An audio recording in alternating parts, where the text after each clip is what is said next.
Matindi ang init, pero mas matindi ang mga intensity na eksena sa ating After Prime at Jimmy Prime. Doc Jerry.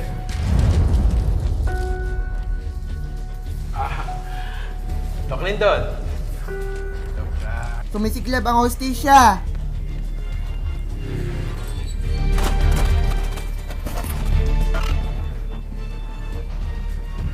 Papabagal Lumiliyab na emosyon. ng pulso at ng paghinga.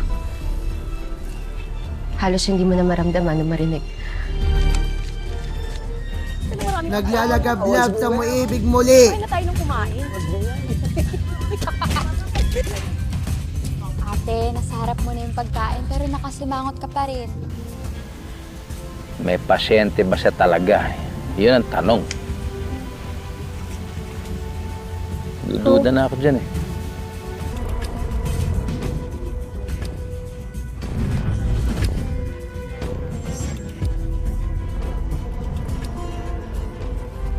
Nagluluto ang mga tagpo sa Jimmy Dart of Asia.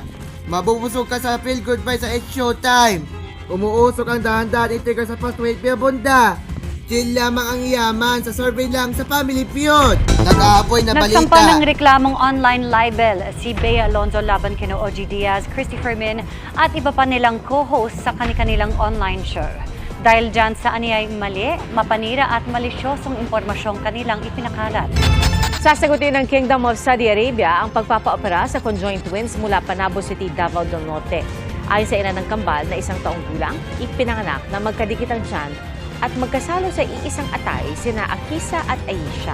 Sabay sa init ng panahon, ang mas tumitinding hapot gabi ng Pinoy sa ating Jimmy After Prime at Jimmy Prime!